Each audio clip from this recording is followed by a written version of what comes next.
on the dotted line. Let Philadelphia freedom ring and patriotic voices sing. Red, white, blue, never give up. You represent America. Hoping and praying for a brighter day. I listen to my heart and I obey.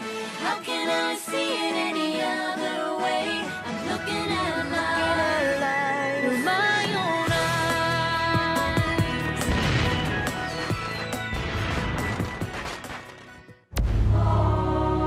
Here are some exciting scenes from today's episode of Liberty's Kids. What are the terms our American spy presents to us? Sir, with all due respect, this is an unacceptable risk.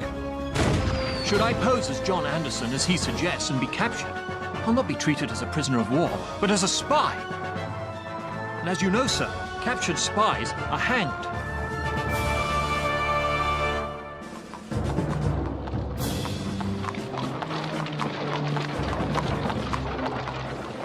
Dearest Mother, the war for our independence ends its 5th year with the Americans losing in the South.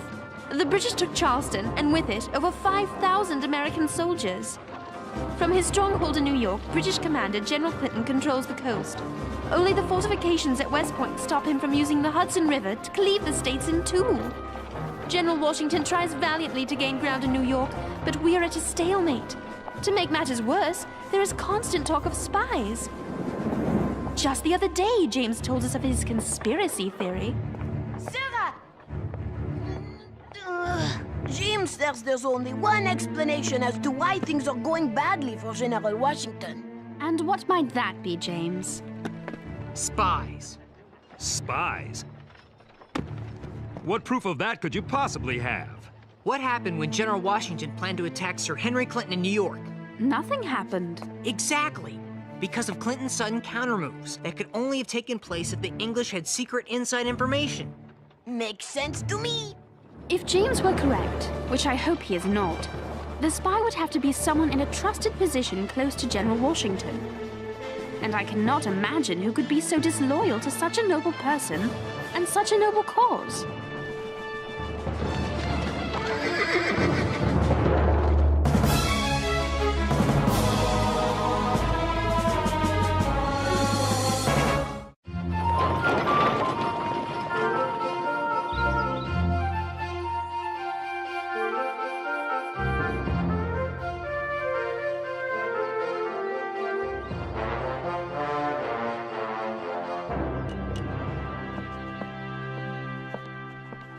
My husband, the hard-working commander of West Point.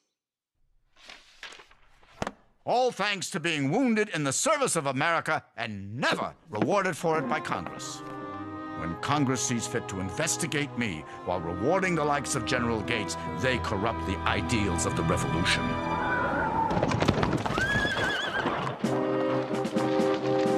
I'm so excited about the story I am covering. General Benedict Arnold, the hero of the Battle of Saratoga, is in command of the strategically important West Point. So? So, I was there at Washington's headquarters when he got command. Benedict, I have great news. I would like you to take command of the left wing of my army. It is too great a prize for one as unworthy as I. Nonsense. You earned it. There is no general more valiant leading his men in the field of battle. I cannot, as much as I wish to, accept so high an honor. I am afraid the old wounds will not allow it. My leg is too bothersome to allow me to ride, much less endure the hardships of battle. You are too good a friend, Benedict, and too valuable a general to be wasted in Philadelphia. Perhaps I could serve in another capacity, one less strenuous than a field command. I can't think of any. West Point. Excuse me, General, it's just the command of West Point is available, and you yourself have spoken of its importance. True. With it, we control the Hudson River and keep the British bottled up in New York City. Lose it, and the British are free to travel the Hudson River. Then I'd best put my best general in charge to secure the fort and the war. The job is yours. You do me a great honor. Let's see. A story about Benedict Arnold sitting around commanding a fort, versus one about spies on Washington's staff. At least my story isn't a figment of my imagination. We'll see what you think after I get back from talking to Colonel Livingston.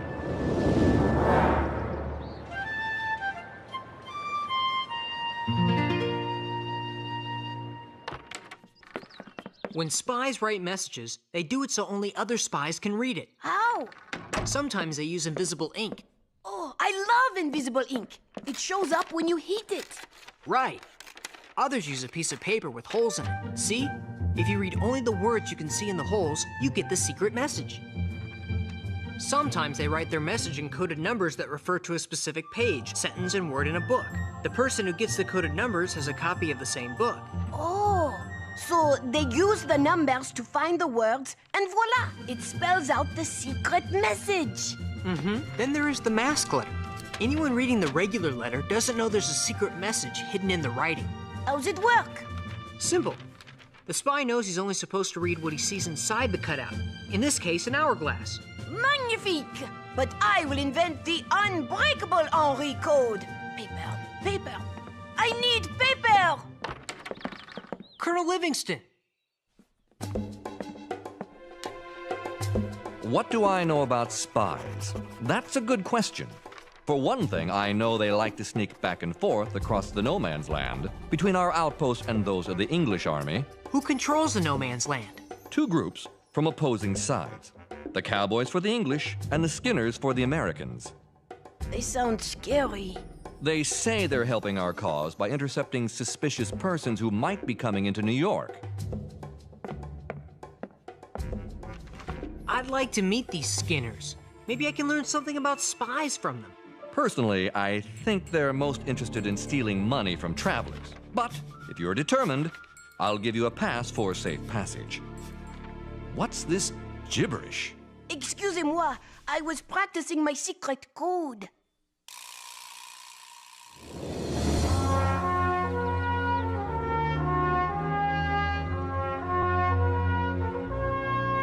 General Washington, I expect you're pleased to have Benedict Arnold command the fort at West Point. Yes, if only I had 10 more Benedict Arnolds. Maybe then I could overcome British advantages of manpower and supplies in the South. With all respect, sir, you seem worried. It is my job to worry. But no more of it, for I insist you join me for breakfast at General Arnold's house. It would be a pleasure.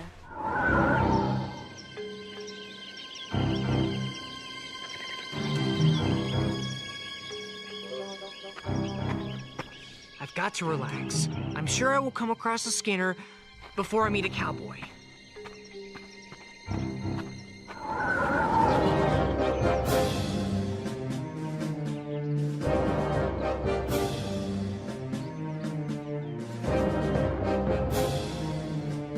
So, Major Andre, what are the terms our American spy presents to us? One moment, please, sir. There. I finished deciphering the letter. Perhaps, General Clinton, you should read it for yourself. So, he wishes to meet you in person at Sheldon's headquarters in Lower Salem, with you disguised as John Anderson. Sir, with all due respect, this is an unacceptable risk. Should I pose as John Anderson, as he suggests, and be captured, I'll not be treated as a prisoner of war, but as a spy. And as you know, sir, captured spies are hanged. Yes, you're right. It's too hazardous. But if we exchange information with couriers at a slower pace, we increase the risk that the Americans will learn of our plans. Your spy must be in a hurry to be paid before that happens. He leaves us few options. I'd better go to meet him, but I will travel in my uniform. I will make arrangements for your passage and return on the Vulture this very night. Eureka! The secret Henri code! Colonel Livingston, I am almost finished. Want to try and break my secret code? Not now. We spotted an English ship on the river off Teller's Point. I ordered my cannon to fire when they get into position. I'd say they're there. There!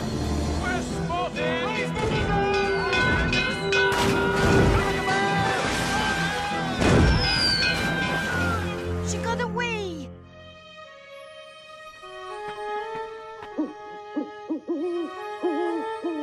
just an owl. Going somewhere?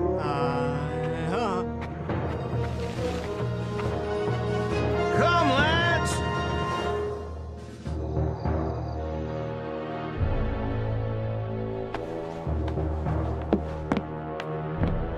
We meet at last, Major Andre. Major General Arnold. I trust your journey was without peril? So far. Do you realize, sir, the dangerous position you have put me in by asking me to meet you here? You had better have a good reason for such an imprudent demand. Oh, I have many good reasons. After the American Congress failed to give me the promotions I deserved, they accused me of misusing their money. Perhaps it will make you feel better to know you shall be given a rank and commission in the British Army befitting a general of your talents. And the 20,000 pounds? Your new loyalty commands a high price, but we agree. Thank you. Sadly, I find myself deeply in debt due to some ill-fated business ventures and my wife's lavish lifestyle. My regards to your wife. I have not had the pleasure of seeing her since our occupation of Philadelphia. Ah, yes. Peggy never really lost her fondness for the crown and Mother England. She is not alone in her affection for His Majesty. There are a great many loyalists. And I expect there will be a great many more when they hear of my defection. We all know the war goes badly for the Americans in the South. I, for one, believe you British will be victorious, and I'd like to be on the winning side. May we get to the point? Every moment I delay increases the chances of my being discovered. Sir, I give you victory.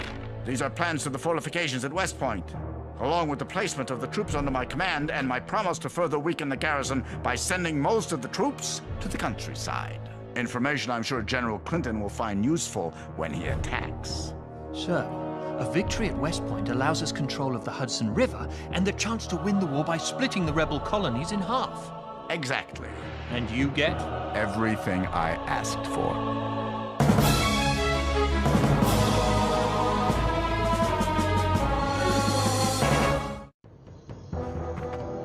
Who be ye? Loyalist or patriot? I'm a journalist from Ben Franklin's Pennsylvania Gazette. A journalist, huh? We don't see many of them out here. But you still didn't answer my question. I have a pass from Colonel Livingston. I'm looking for some Skinners. Why didn't you say so? We're Skinners. Phew. For a minute there, I thought you might be cowboys. Huh. For a minute, we thought you were a spy. And you know what we do to them.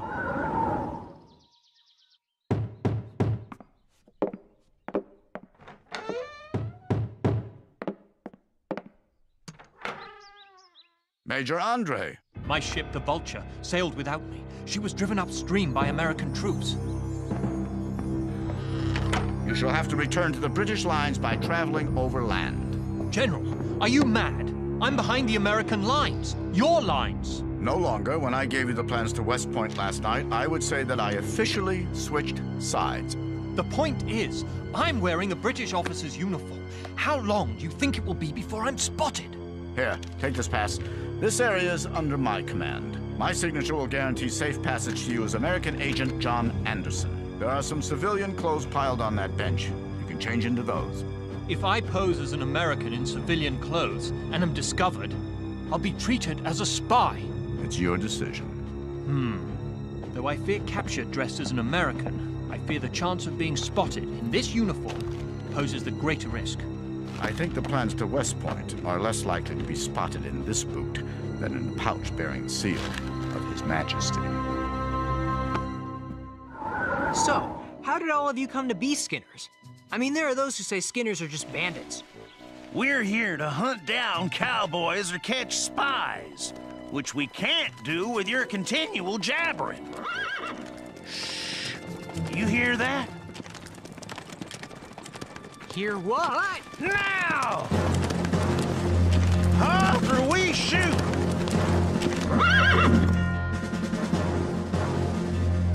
I am a British officer. I trust you are cowboys loyal to the king and will let me pass. Well, you're wrong, Redcoat. We're Skinners, loyal to America. We're hunting cowboys and spies. Oh, well, I just said I was a British officer because I thought you were cowboys. By your Hessian jacket, sir. Oh, this? I was a prisoner a few days back. I grabbed it when I escaped. Actually, my name is John Anderson, and I'm an American. I have a pass signed by General Arnold. I'm not interested in your pass. I'm interested in where your money is. I thought you said you weren't bandits. We're gonna see if he has any English coin on him. I mean, that'd prove he was an English officer, wouldn't it? I guess. Boys?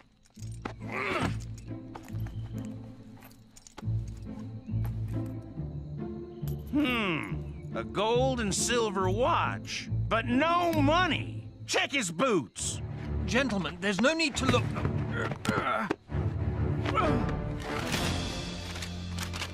What have we got here?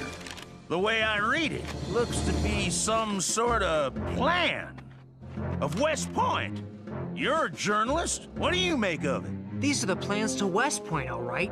But what's he doing with them?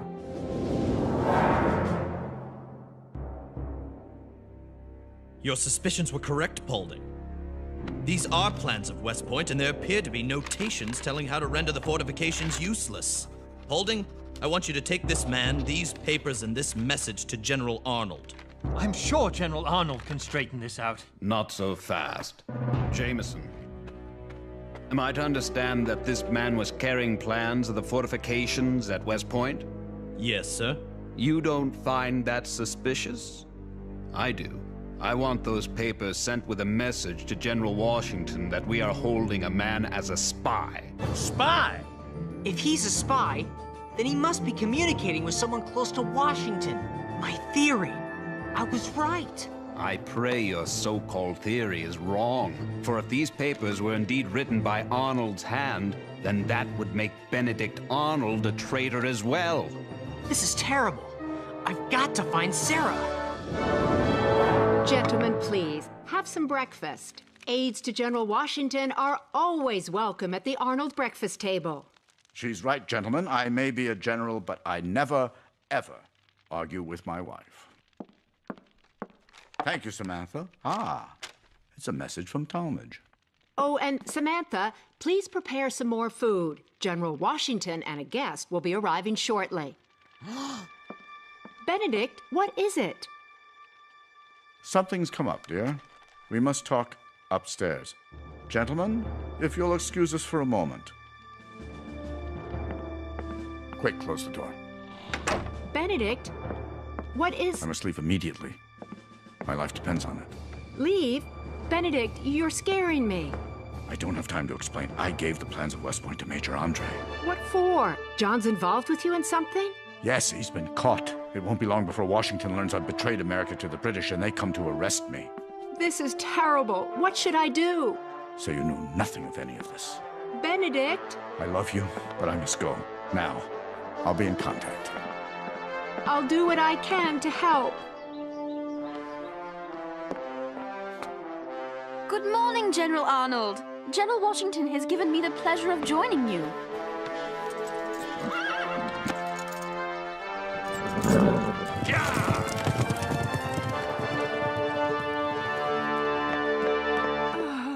What's happened? It must have been the eggs in the pancake batter. There, I'm feeling better already. Why did General Arnold ride off just now? Sarah! The spy has been telling the British everything? It's Benedict Arnold!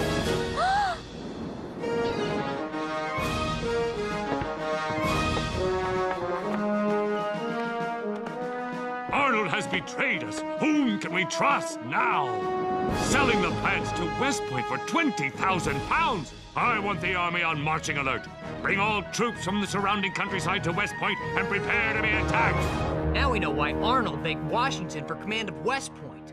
He even spread our soldiers out to make them vulnerable to attack.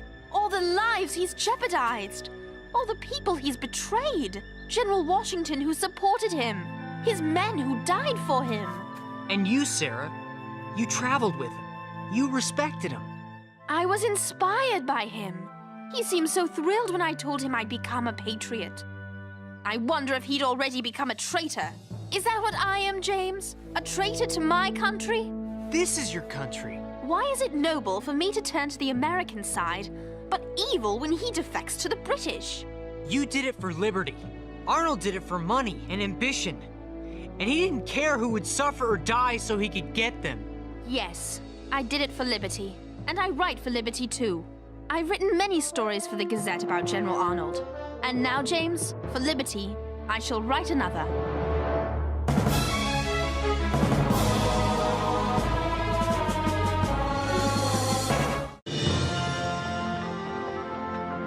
We have all been betrayed by Benedict Arnold. Those of us who knew of him, and those of us who knew him. Follow me to victory! Some think the treachery of such a great soldier will cause us to lose heart and give up our fight. But I know it will not, because we do not fight for Benedict Arnold. We do not even fight for George Washington. We fight for freedom. And that cause is bigger than any man. Sarah, James, Moses! I've got it! A secret letter code that General Washington can use. And the British won't be able to figure it out? Nope. Regardez. See? Just an ordinary letter. Now watch. You just read what isn't covered by your hand. Isn't it amazing? It's amazing, all right. There's just one problem. What if the person trying to read your coded letter has a bigger hand than you? Like mine. Dear, I am a pest? Oh, I didn't think of that.